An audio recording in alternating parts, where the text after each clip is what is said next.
So it's all for play for still. I think so. Do you want to bet against us?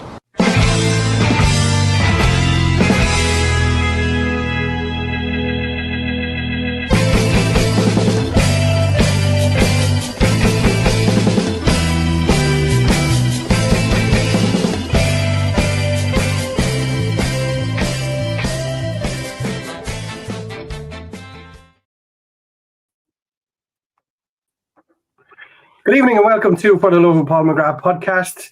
We're delighted to be joined by our very own Jay, who has dropped by on his weekly visit, and also a very special guest this evening. You might recognise him from such things as The In-Betweeners, Coronation Street, and more recently Line of Duty. We're hoping that we'll ask you a few questions tonight, Nigel, and the answer won't be no comment. But fingers crossed, we'll have a good chat and we'll get more out of you than the interrogation squad did that night. How are you doing? Are you well? Yeah, Simon, thanks for having me on, Paddy.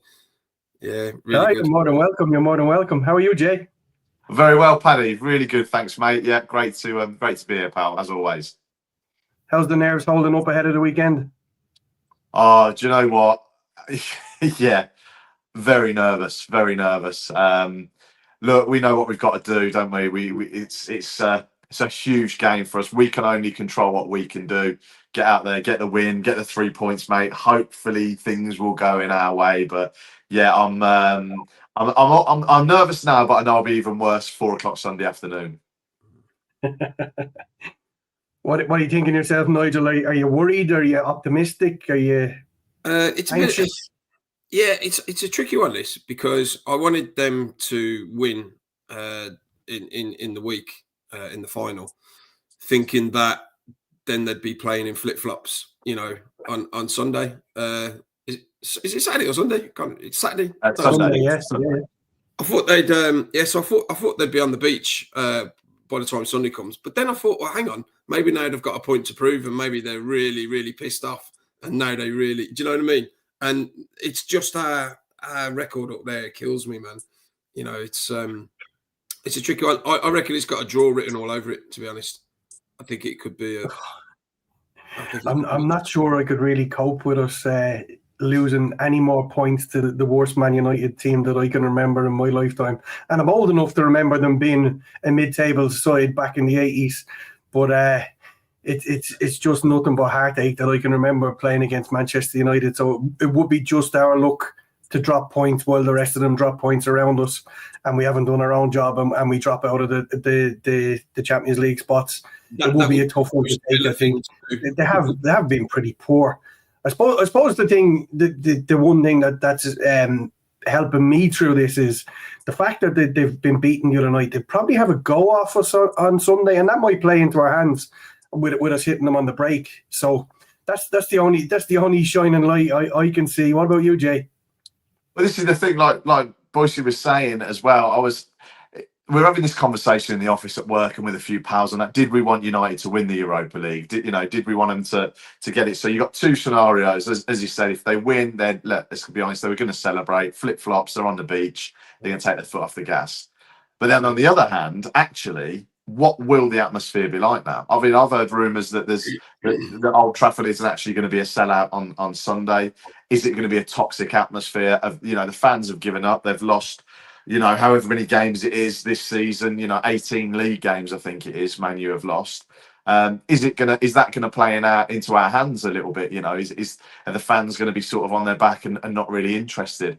I'm really hoping that is the case. I have to say, I really hope that the atmosphere is terrible, especially, if we got an early goal, then you'd just think that the knives would be out, wouldn't they? Let's be honest. And yeah, is it going to be tough? We know we've got a pretty shoddy record against United, 26 undefeated in 28 or 29, I think they are, against us. So yeah, it's all to play for. Yeah, it's about 16 or 17 years, isn't it, since Gabby scored the winner up there? Oh, Courtney House did score. Yeah, it just popped into my head there. It's shared everywhere over the last couple of days. We won't have him at the weekend, but I'd be quite happy for one of our centre backs to come up and chip in with a goal. We haven't seen too many centre half goals this season, so it would be something special, wouldn't it? Do you know what? Konza, because he scored the other day. Was it against Fulham? Yeah, he scored the first. Which he did, yeah. I was thinking about this the other day. Our centre half, we don't have any goals coming from centre halves, do we, at all? So we need to. That's something we need to work on, I think. And the likes of Mings now should really be getting game time. I don't know what's going on there, but you'd like to see him pop up with the odd goal, from a corner, for instance. But it's a weird one, isn't it, Mings? It is, mate. Do you know what? I'm a massive Mings fan. I really am. I just think, and I've said it so many times, I just feel the back four is so much better positionally. He's a leader, as well as being a terrific footballer. He's a leader. Konsa, for me, plays better as well when Mings is alongside him. Cash, Konsa, Mings, and Luca Dean, for me, is still our strongest back four. And I'd again love us to see that on Sunday. I think, because he's so vocal. I think he wasn't a captain for no reason. He's so vocal. I think he really does command that back four, and he's faster than you think.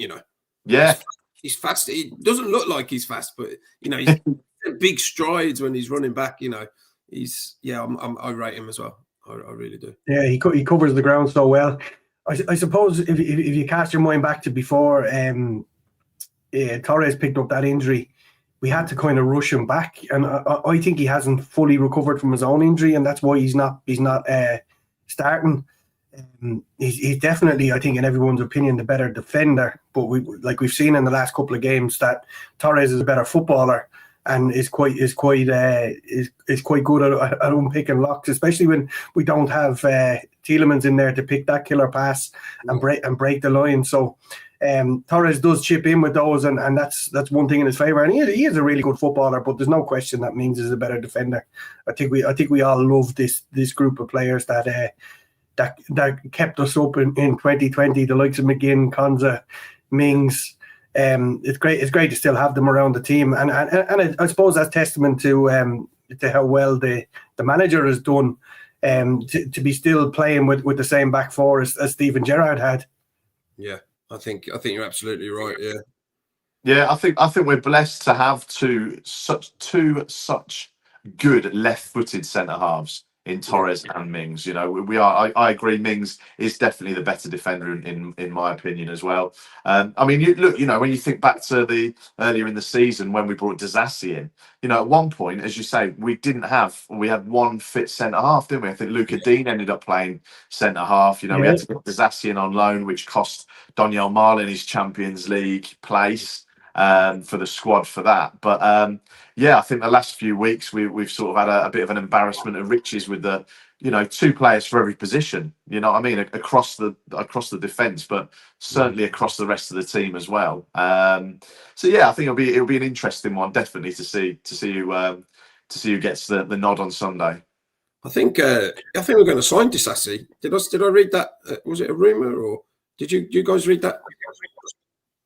I hope we're talking the centre half, because I just don't trust him at right back. That's my only concern, that he's signing him as a replacement right back. He's played very well when he's played at centre back, but he played very well. He got man of the match. Sorry, go on. Sorry, Paddy. He got man of the match playing right back in his first foray there, didn't he? I think it was Brentford against Doku. Yeah, Brentford away, and then I think what really went against him was that PSG game away when he came on to replace Cashy, didn't he? I think it was at half time, and then he just, PSG away, you're in a cauldron, and I was lucky enough to be there. It was an unbelievable atmosphere, but he had a rough ride then, and then I think he had another cameo at right back as well. But look, I think again we trust Emery, don't we? Do you know what I mean? He's got us this far. Why wouldn't we trust him with a signing? Let's be honest. Yeah, I think you're absolutely right. Yeah. But that Man City one was the killer for me, because we just went very narrow, and Pep just stood up and went, "Doku, get in there. You know what to do. This is an easy one for you." And he just tore us to shreds down that side, eventually leading to the goal in injury time. But anyway, we won't dwell on the past, because we need to look forward to what's going to happen at the weekend. What are you worried about at the weekend, Jay? What in this Man United team worries you, if anything? What worries me more, Pad, I think, is the history. To be honest, our record. Nothing. If I'm honest, I mean, I watched the game. I'm sure we all sort of caught the game the other night, and look, I thought Garnacho came on and did well. I thought Xerxes is probably a bit of a handful as well. I'd be interested to see if it's him or Hoyland that start up front. But I mean, Fernandez, look, he is a player. Let's be honest. But beyond that, look, United are 16th in the league. I think they're there for a reason, aren't they? I think, and I don't know what your thoughts are on that Boise, but I thought Garnacho did look lively when he came on. He did, mate. But the worry for me is Fernandez because he always scores against us. He's a proper player, and they slipped up playing him so deep in the week in the final. He'll play much further forward against us, and they're at home. Everything's going to go against us. I think on paper it don't look good, but like who cares? It's last game of the season. I know we got to get Champions League, but there's nothing we can do about it. Emery knows more than us put together. So I think, I'm looking forward to it. Do you know what I mean? It gets me through the week. I know it's going to be a tough game, but I love looking forward to the football every Sunday or every weekend. Well, it's any day of the week these days, isn't it? Yeah, it is. That way, doesn't it? Gone from a Friday night. At least that's one thing in our favour. We played Friday night. They've played 2 games since. Well, no, they haven't. They played Friday night as well. Pardon me, but they've obviously played and had that horror show during the week as well. So that will stand to us. We've had a little bit of a rest. The players have had a couple of days off, and they'll be heading into this, no doubt. What about what's going on around us, Nigel? Do you think if we pick up the 3 points, it's going to be enough, or do you trust that one of our snookers is going to land for us around us? I know it's the Chelsea Forest one that I'll be looking at closely. Yeah, because if Forest turn up, it could be anyone's game. That it could be. I don't know. Like I say, I think all we can do is concentrate on us and make sure we get the 3 points. That's all we can do. It's really tight up there. It's ridiculous, isn't it? But the problem is the goal difference. The goal difference. That's why we need to sort that out. Next season. But yeah, I think we just need to concentrate on us and just get it done. What about yourself? Well, I'm dealing with this the completely opposite way. How I deal with the anxiety is I expect that we're going to lose, and that's my coping mechanism in advance, especially with a big game like this, because I find it easier to get over it at the end. Yeah. But I don't see in any world that we're going to lose to Man United at the weekend. I just think that we've got too much. I'm expecting us to go and win the game, and I'm hoping the Forest turn up. You just don't know because there's so many permutations there. Yeah. That any one of the 3 fixtures could lead to us getting Champions League football. So it's not a bad situation to be in. We probably would have taken it 4 games ago when we knew we had to win the 4 games. So, as I always say, look after your own oxygen mask first. Go and win the match, and then worry about what happens around you. Everything else is uncontrollable. So if we're sitting pretty with 3 points and the camera at 90 minutes is spinning around the Premier League looking at 3 other fixtures, hopefully we're breathing and we're looking at somebody slipping up along the way. But it's not going to be an easy Sunday. I reckon there'll be copious amounts of Guinness and anything else that's needed to get through it. And it's Monday morning might be a little bit of a tiring shift to put in work. Yeah, God, yeah. I was hoping actually in the week. I mean, I caught the Bournemouth Man City game, and again, just sort of knowing the season that Bournemouth had, I was, sort of hoping that they might have been able to do us a bit of a favour there. But to be honest, I mean, as soon as Man City scored, that was it. It was game over. It was such a weird game, and Bournemouth just didn't turn up. And I know City have got Fulham, and again, so anything could happen there. Fulham have had a great season. I'm not sure actually if they're still in for a European spot. I don't think they've got anything to play for. But look, again, it's one of the other games. Yeah. I think it depends what happens with Chelsea during the week, whether the rest of them are going to have a vested interest in Europe. But they've only got to do their own job and sit back and see if Chelsea win during the week, which, let's face it, they probably will, because they'll stack their team, and that'll give the extra European place for the guys down there that are battling. So it's good to have so many people battling in there. It's just a pity that it's all over at the bottom, and hopefully it's Man United on the beach, and we can just steamroll them, and that's got to be the way we look at it, and we know we've got to win the match. Listen to Emery's press conference today. I thought he handled it very well. He dodged the Emi Martinez question and just focused on the game. Yeah. We haven't spoke since then. What's your opinion on the Emi Martinez situation, Jay?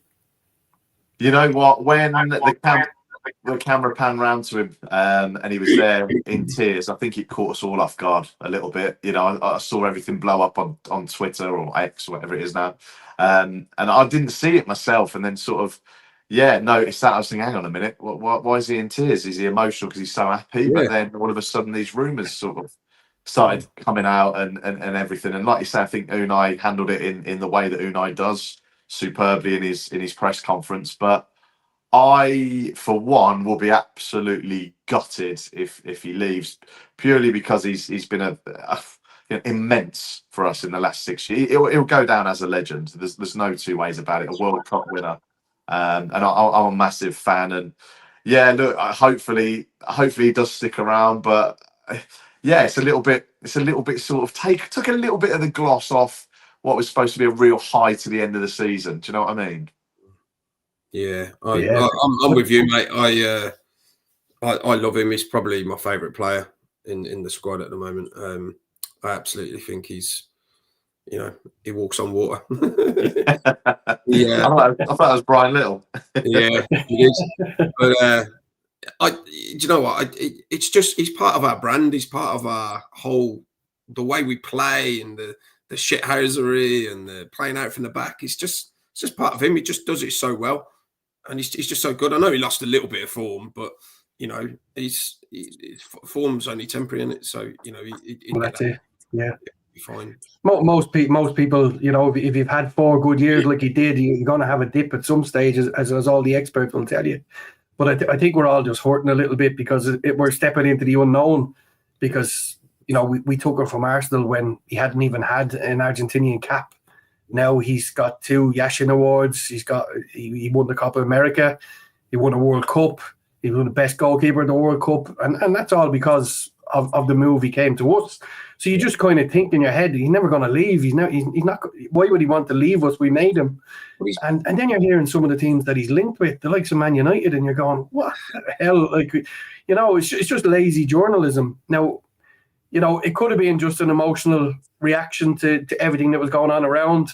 I think he knows himself he didn't have the best of seasons, and he really wants us to finish on a high. I think that's 3. Correct in saying that's 3 clean sheets in a row as well. Yeah, in those games. So like he if he is going out, he's gone out with a bang. Plus, he's going back to the scene of probably what was his greatest shithouse of his time at the club with that penalty. What's your memories of that one, Jay? Yeah, do you know what? Now you've said it, that was the Courtney Hall's header, wasn't it? The 1-0. Yeah.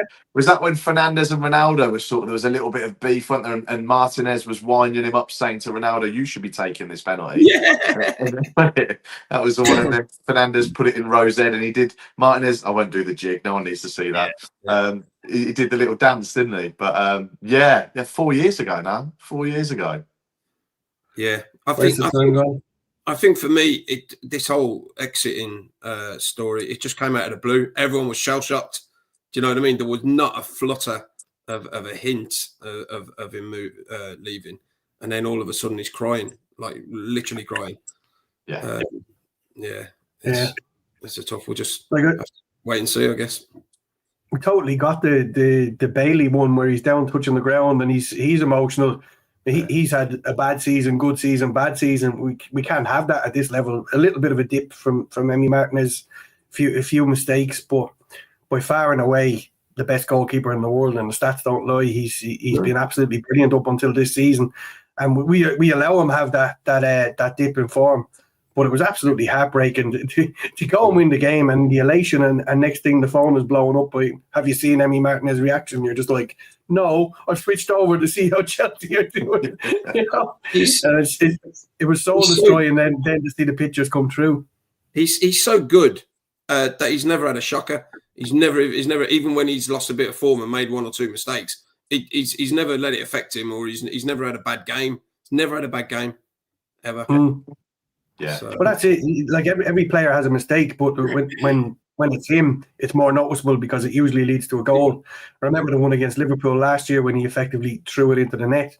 yeah. But then he went on to have, he was stopping everything that came at him, and we got a draw of it in the end. But he's just irreplaceable, and I just dread to think what the summer is going to be like with mate, big time. I've seen him on a few sort of programs. I think it was on the Fozcast he did a few months ago or a year ago, what have you. He's so driven, and you hear Neil Cutler, obviously the former goalkeeper coach at Villa. I think is it Wolves now.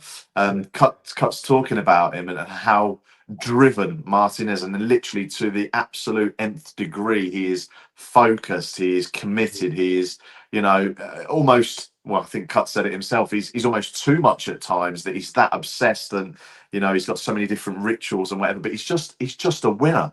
He is just a winner, and he's proved it. Since he's been at Villa, he has gone on the international stage, and he's been unbelievable. He's won the World Cup with Argentina. He's been immense. I mean, the only one thing that somebody said to me, I think this week, was about the fact that where he's sort of broken into first team football late in his career, the financials have possibly been a bit different for him. So he's maybe only had sort of big money as such over the last 4 or 5 years since he's been at Villa, because before that he was an understudy and going out on loan. So look, money, we know money is in football. It's a fact. It's a huge part. Now, whether or not he may be thinking, I could go and have 3-4 years on sort of mega money, it's going to set, elevate him and his family to another level. I don't know, but who knows? It could possibly play a part. Did Cuts allude to any of those rituals, that pre-match rituals? Did he? He does. He literally, even some of the warm-ups, so he'll have a ritual. And I was watching it actually before, when I was at Bournemouth a couple of weeks ago, and he'll be sort of he'll come out and do his warm-up, start the warm-up, do his little stretches, and then he'll stand in the goal and he'll be holding the ball, and he'll just be sort of focused, eyes closed, focused, zoning in for probably about a minute, and then he'll kiss both wrists, and then that's it, and then bang, he's onto it again. He's back in training mode. He must be saying a prayer. Yeah, and that was just one small example. But like I say, Cuts, he goes. It's worth a watch actually. As I say, I think it is on Ben Foster's. Not to divert any viewers, Paddy, obviously. But it's a really interesting interview. Really interview with Cuts talking about Emmy. Oh, cool, man. Yeah. Yeah, no, it's well worth a watch. And the podcast, you can either take it or leave it, depending on who he's got on. You see Blues players, Man United players coming on, you're like, you got to skip this one. But genuinely really good podcast, and more of a good watch than a podcast, I think, on YouTube. Right. Yeah, it's Nigel, Neil has just messaged me here because he had a question to ask you, and he's gutted that he can't ask it. But he tells me when you got married, you had an arch of Hurleys when you came out of the church. Is that correct? Oh, God of Honor. How does he know? How does he know? I have no idea. I think it's probably on Facebook, my profile picture. It's got us coming out of the chapel. And I so we got married in Ireland, right? My parents are Irish, both parents from the same county, in Fermanagh, right? Little village called Rosslea. Have you heard of it, Paddy? I have, right yeah. Yeah, it's right on the border. So grew up with Irish parents, very Irish household, supporting Ireland in the internationals and all that. We're all big Celtic fans as well and all that kind of stuff. I know that's not for you, Jay. He's a big Rangers fan. No comment. I'm working on that. I'm going to get him out of that. Don't you start with the no comment. No comment. That's just ridiculous. And yeah, my cousins had Sean and Seamus Quigley. Do you know them? The GAA players. Yeah.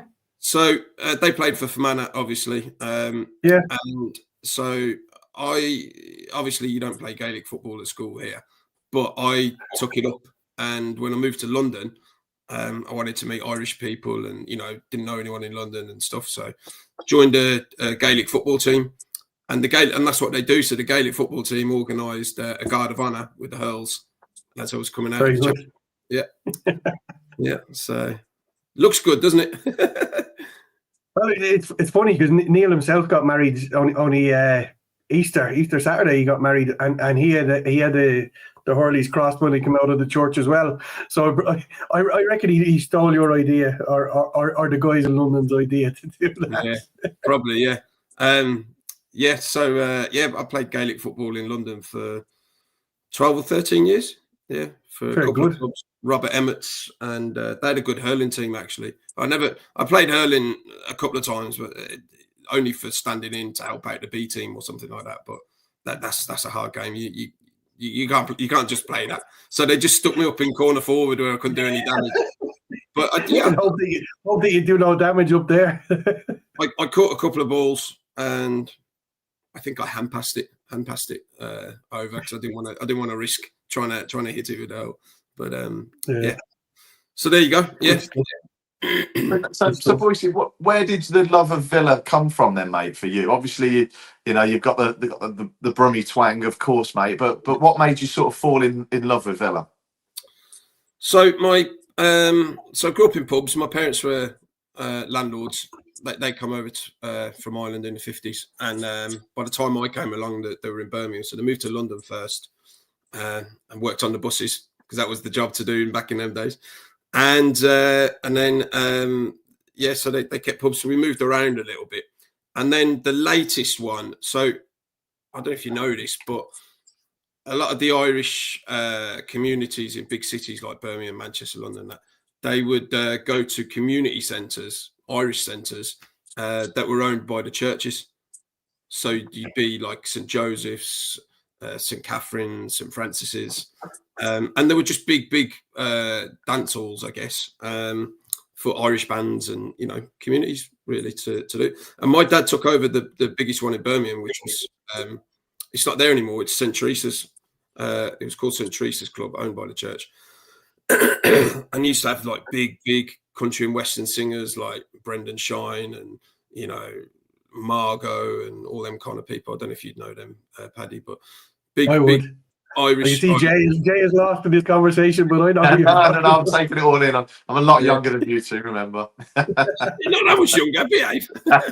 I'm young. I'm the youngest of 6 kids, and it's 3 boys and 3 girls, and the other 2 brothers, because we were in like South Birmingham for a bit, they were Birmingham City supporters, right?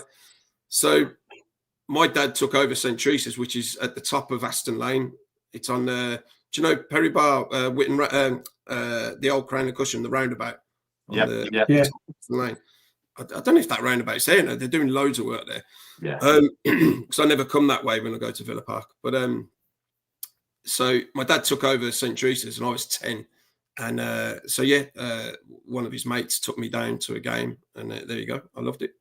Yeah. Derby County, I think we beat them 2-0. Yeah. Amazing. I was going to say, did you sort of get to go to a few of the games? Obviously, when you're younger. Obviously now, being in the acting world, I'm sure your time is pretty sort of precious, really, and probably a lot harder, like it is for all of us, really, to get to Villa Park. Certainly, all 3 of us. But did you sort of growing up? Were you lucky enough to sort of get down there and get a few games? Loads, yeah. I was at the Man United Coca-Cola Cup final. I did, and when I became into my early teens, I started going down on my own with my mates, and in them days when there was no seats, so you'd get there at 1:30, for a 3 o'clock kickoff to get your plot up in the whole end, and we were smoking and drinking bottles of beer. I think they sold bottles of Skull Lager, and I remember I did this really bad, naughty thing. If we scored, because I couldn't afford a program, if we scored, people used to keep them in their back pockets, and I'd nick a program. I've done that before as well. It's so bad. That is so bad. Put them on the floor behind them. I thought, I'll have that. Yeah.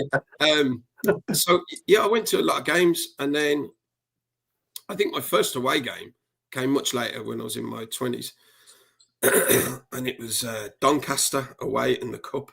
We lost 3-0 under David O'Leary. That was the fickle fans kind of thing. Yeah, it was awful. I went up on the bus as well with the coaches for the travelling fans. But then I got my season ticket My first one was in the lower Holt, and then when it was all seated, and then now I sit in the upper Holt. But I don't go as often as I'd like. But it's mainly because I've got 3 young children, so I can't. And I live in Hertfordshire now, so it's difficult. The kids, like, I'd rather, like, I love going to Villa, but I'd rather watch my kid play football now and stuff like that. But I go as much as, so I probably make about 6 to 10 games a season. So I did Monaco away. That's the first time I've seen Villa away, and I picked the worst possible. I was at a few of the Champions League. I was at the Celtic one, which was massive for me. I was so excited for that game. And it's the one and only time I bought a half and half scarf. I should have put it up, actually. I gave it to my little boy. Yeah. Up there somewhere. Where it's gone. Yeah, I enjoyed that night. Yeah, it was marred a little bit by the aggro. Yeah. It was a shame, actually. Yeah, it was a shame, definitely. It wasn't too bad though. It was just a few people throwing out, really.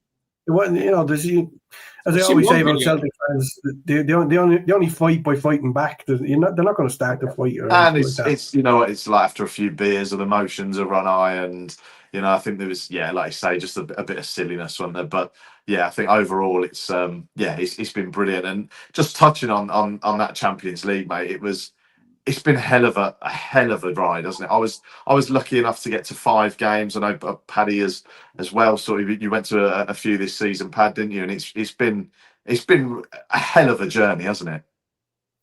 Well, that's it. You tend to forget. We've had this amazing journey throughout the season, and it was always going to suffer a little bit in the league. But the amazing thing is, someone pointed out to me today, if we win on Sunday, we beat our points total from last year. Yeah. And to do that, when everybody said, "Oh, you'll fall out of the reckoning when you're playing Champions League, you're not used to it. The boys aren't used to it," and we've done really, really well. And I tend to forget that because, the two draws against Ipswich, the draw against Man United, all of these things are killing me. The late goal against Bournemouth, the late goal against Man City away, all of those are killing me. But look at what we've had this year. Going and beating Bayern. We saw Juventus, Bologna, Celtic for me. Just like you, Nigel. It's just because I had a season ticket at Celtic when I was younger. And, to see the two of them, it felt like I'd completed football. There's nothing else left to see. All I ever wanted. And the only thing I can hope for is that it happens again at Celtic Park, and then I think I've completed football. I might give it up then, and my bank balance might thank me for it with all the travelling. But absolutely unbelievable season. The Bruges game, the PSG game was such a highlight. I know we won the match and we ultimately lost the war. But absolutely incredible night. You could feel Villa Park shaking that night when John McGinn scored. I've never heard anything like it. Absolutely incredible. And it was a pleasure to be there. And what a goal that was as well. Yeah, you got goal of the season for that, didn't it? I was, for a lot of those games, I was doing a play in London. So it was gutted. So I had to give my ticket away. But I'd be watching from my dressing room. So I had my iPad and I was watching. So, but it was really annoying because you got to go on stage, because in this play I wasn't in it for the first kind of 20 minutes or so. So I'd get to watch a good bit of the game, and then I'm like, no, I've got to go now. Do you know what that was like? You said, Pad, as well, mate. That I haven't seen Villa Park like that possibly ever. It reminded me of when do you remember when we played Atletico Madrid and we beat them 2-1, didn't we? Collymore scored, and I think Taylor scored as well. Yeah, it's the same scenario. We won like you say, won the match, lost the war. But yeah, that for me, mate. And that, I don't tell too many people, but I did get a half and half scarf with the PSG after that, because I went to PSG and then the home game. So just as a bit of a memento, really. I've never done it, but yeah, it was the same as you guys with the Celtic one. Just amazing to look at it, and think, wow, it just sort of takes you back to those unbelievable moments. Yeah. No, I think you're right. I think I've envisioned my forever home is going to have a bar in it, and that's going to go above the bar. Yes, yeah. That's what trying to do so far. I don't have a bar, and the wife said no, but I'm getting there. I'm getting there. Plenty of time for it. Plenty of time. I've got a couple of signed jerseys. I was at Stilian Petrov's golf day last week, and so I'm getting on kind of well with Stilian these days. Like, you know, he's not that we ever had an argument. It sounded really weird, didn't it? But because I played in both his golf days for his foundation. I've seen you playing at the Belfry, yeah. So you're turning your hand to a bit of golf as well now. Yeah, trying. I'm really bad at it, but I'm probably handicaps well over 30 or something. But you know, it's I love it. I absolutely love it. Yeah, brilliant. Yeah, it's Mark Wood says there that you play golf like you're hurling. Yeah, he must right. Have, he must have yeah, do you know Mark? He's a top boy. He is. I see him down. Oh, he's a great lad. He's a good friend of ours. Yeah, I do play. My golf is probably worse than my hurling. No, it's all right. It's all right. The thing is, when you're kind of learning the game like I am, you should be playing on easier courses. But I get invited to play at the Brabazon course, which is at the Belfry, which is one of the hardest courses. I think 14 holes out of 18 have got water, I think. So you lose a lot of balls. Yeah. But so I brought so with the first golf day that I went to for Stan, he said, yeah, Martin O'Neill's coming, Henrik Larsson was there. My God, it was unreal. Shay Given, Joe Hart, a lot of Villa boys, Freddie Boomer was there, Lee Andrew. Wow. So I brought my a Villa top and a Celtic top. I've got a load of signatures. So they're going to go on the wall in the bar as well. That's brilliant. Oh, I love that, mate. Who was the best then at the Belfry out of some of the ex-pros that you've mentioned? Because I mean, I was saying to Neil the other day that I watched the Matty Cash feature on Golf Life with Tubes and Jimmy Bullard, and Cash unbelievable. What a player. But was there any of the ex-pros that sort of stood out on the course? Yeah, Lee Andrew, really good golfer. Yeah, he won everything. He won the longest drive, nearest the pin, all those kind of competitions. Yeah. I really have seen. I saw the Adidas Golf Villa range has been released as well this week, and it's lovely, isn't it? Yeah, really nice. Looks good. Looks good. It's not good for my bank balance though when that and the new kit comes out, but you know. Yeah. At least if you're as shit as golf as me, at least you look the part when you're on the golf course if you dress well. It's great. I love it, mate. And it's always really good people that are there, and everyone's just up for a laugh. And you know, it's never super competitive. You know, it's always for charity and stuff. So I just love it. I just love being out in the fresh air. You know, I don't play 11-a-side anymore. I play a bit of 5-a-side on a Tuesday night, but so I can't really do my football. Can't play Gaelic anymore. Not, you know, too old for that. But golf now, that's my thing. And my little boy, he's 9 now, and he's driving it 112 yards. So he's getting better and better and better. I think that's pretty decent. That's fantastic, mate. That really is. We need to. We'll have to try and arrange a knock. Definitely. I mean, I did play the Brabazon on the virtual tracer at my local golf driving range the other night. I'm not after about 8-9 holes, mate. I just thought, what am I doing here? Absolutely useless, mate. And that was on the virtual course, so what hope, you know. But we keep practicing. Yeah, it's that Brabazon course. It's the hardest thing I've ever played. Yeah, it's lovely. It's lovely, but yeah, it's tough. But yeah, we'll arrange a golf day. You know, Paddy. Maybe we should do it in Ireland. That's what we should do. Well, you know, I was just about to ask you, the next time we do a live show, I think you need to come over and experience our hospitality. What do you reckon, Jay? Do you think you fit in with our... I'm still recovering, mate.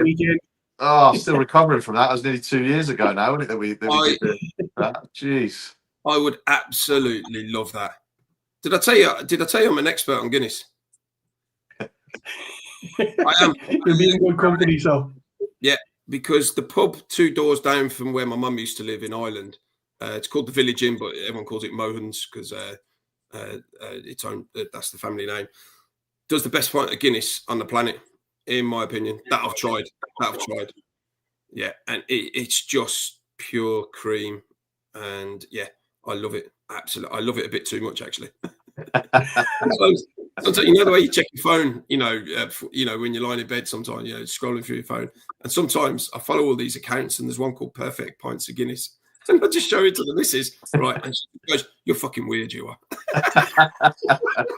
You know what I mean? Splitting the G and all that, are you? I've seen all that. Rubbish. Paddy, you got to confirm this. Surely no one does that splitting the G bullshit in Ireland. No, they don't. No. They don't. Good. See, It nearly caused a shortage because all these influencers were splitting the G and then leaving the rest of the point and ordering another one just so they can try it again. Well, I think that's extremely clever marketing from Guinness. I think they've done that. I think that's an absolute genius concept to come up with for marketing it. Because everyone's drinking Guinness now. Everyone's drinking Guinness. Yeah. And these zeros are popular as well, aren't they? I've seen a couple of my mates have been on those. I tried one the other night, and I'll say it was all right. I was quite impressed. Quite impressed with that. I've heard it's good, and you do it on draft now as well, don't they? Yeah. They do. Yeah. But Paddy, I'd love to come over whenever you're doing a live. Well, give me plenty of notice. We'll let you know the next time. Yeah, we'll absolutely we'll make that happen. Ian Taylor needs a Guinness drinking buddy for sure the next time he comes. So I know Taylor. We'll definitely let you know when that's happening. Yeah, I'm gonna let you go, Nigel. But I have one last question for you. Explain to us how. Well, first of all, you came on my radar when I'm sitting watching Line of Duty with my popcorn, and next thing somebody says, "Holt End Holdings," and I went, "Whoa, where the hell has this come from?" And then the Brummie accent and everything else. So obviously it was your input to name that, was it? Well, I'd like to take all the credit for it, but the writer knew I was a huge Villa fan. I had a Villa mask. When everyone was wearing the masks during COVID, because we were filming that series. We were filming it during COVID because we got shut down. We had to stop filming. You had to stop. Yeah. So I had a Villa. I ordered a Villa mask because that was my mask for. It was really strange. You had to rehearse the scene with your mask on, and then when you go for a take, you obviously took the mask off. So it felt like a bit of a futile exercise, really. But you've just got to do what they say, because during those times, the directors and the producers are obviously, top of the tree on set. But when these COVID guys came in, every set had to have a COVID supervisor, and the COVID guys they could shut the whole thing down if they wanted to. So Jed Mercurio is the showrunner writer, and he's a Tamworth boy, and I think he I won't call him a Villa fan, but I think he likes Villa. He's a good golfer as well. Yeah, we're in the Stage Golf Society together. So he wrote them all in, and I don't know if you know though, or you don't know if you remember, my suit was kind of blue, and I asked a claret shirt, so I just tried to crowbar as much references as possible in there. But I think you gripped the nation though on that one because it was filmed during COVID and we were coming out of COVID when it was released. It was just everybody's seen it, and it was like there's people messaging me. They were going, "Holt End Holdings."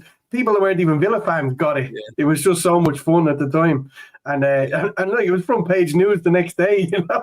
It's crazy stuff. To think that the times that it was filmed in, and the times we were in when it was released. But and they're doing a new series. I presume there's no comeback for you at this stage, is there? Well, I don't know, because my character's in the nick, and that never ends well, does it? For a character like mine. So you could, if I got back in, you'd probably after short into the episode, you'd probably see me swinging from a bunk bed or something. It's killed himself. One of those. But I don't know. I've certainly not had the call, but I'm optimistic that I would be back in, because I think it needs tidying up now. It needs so they can move on and go in a different direction. Yeah. So I think you've missed the trick there. I think you've missed the trick. I think your reply to that question should have been no comment. Yeah, should have done. And the newspapers would have had you written in anyway. Yeah. So we'll write you in tomorrow. We'll spread it all over Twitter that you've not written yourself out anyway. But thanks a million for joining us tonight. As I said, the next time we do a live in Ireland, you got to come over and have the fun with us, and we'll have a really good day, night, weekend, week, whatever it is, and everyone's invited, and we'll have a good bit of fun. Anything else left to add, Jay? I was just going to say, not just a very quick one, Nigel. Well, first of all, mate, obviously an absolute pleasure to be on the pod with you tonight, mate. So I'm really, really pleased for the last, preview for the last Premier League game of the season, mate. So it's an absolute privilege. But where can we see you at the moment on TV? I know you've there's a new BBC series that you're in, and is there anything else that's sort of on the horizon that we could catch you in? Yeah, so the series you're on about is called High Hoops. It's on CBBC. It's a teenage comedy, basically, set in a school about a girls' basketball team, and I'm the coach, but a very bad coach. But it's got Robert Webb in it. He's the headmaster. Do you know him from Peep Show? And Izzy Sutty, she was in Peep Show too. She's a really good comedian. She's really lovely, actually. So we're the only 3 adults in it, and the rest of the kids. And it's going again, yeah. So we start filming that on the 16th of June. So I'll be up in Halifax doing that for 3 months.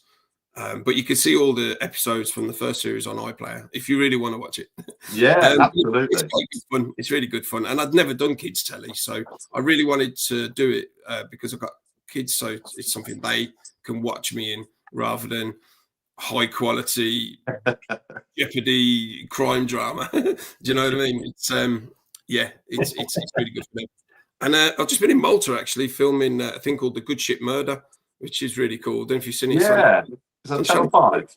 Yeah, set on a cruise ship, and there's a murder in every episode. And Shane Ward's in it, and he's the entertainment guy, but he's also an ex-cop, so he solves the murder. It's brilliant, really, really good fun. So good stuff. So that'll take me through. Yeah, that'll take me through to the start of the football season, which would be great. Yeah, perfect, mate. No rest for this in the summer for you, then, mate. It's all on location. On location in Halifax, mate. Brilliant stuff. Last question for both of you. Yes, no answer. Are we going to get Champions League, Nigel? Yes. Jay? Yeah, and I'm going to throw a score prediction in there, Pad, as well. And I'm going to go, do you know what? Stick my neck out. 3-1 Villa on Sunday. Come on. Nice, what are you thinking? If that's what you're saying, I'm going with it as well then. And I'm going to put a bet on. Sounds good. That'll be good. That'll be good odds, that will. Yeah. You would think. Yeah. What about you, Paddy? Yes or no? Yes for me. I've been negative all week, but I'm positive now. You guys have lifted me out of my rut. Amy Martinez rut, as I've been calling it all week. But I'm optimistic. I think we're going to do it. I think we're going to win our match anyway. And I look forward to there being 0 injury time because we're 4 or 5-0 up. And the camera is panning around the other grounds, and I can relax and see Chelsea crying on the pitch or Man City crying on the pitch or whatever it is, but not us. We're going to do it. Do you think they'll do it on Match of the Day, where they do it for the Premier League? Who's going to win it? They're going to be doing this for the Champions League. Minute, yeah. Snippets, yeah. I think they will. They'll be missing a trick. Whether Gary Lineker will be doing it, that's a different story. Very true. Yeah, very true. It's final hurrah. Doesn't look like it. But look, we'll leave it there. We kept you much longer than we said we would, Nigel. So thank you so much for joining us. Really appreciate it. Thanks for everybody in the comments. We didn't get to too many comments because we had so many questions for you. But thanks for everybody for watching. There's over 800 people in there having a look this evening on a Friday night, and we're glad to be part of your Friday night. So thanks very much again, and all that's left to say is up the Villa. Up the Villa.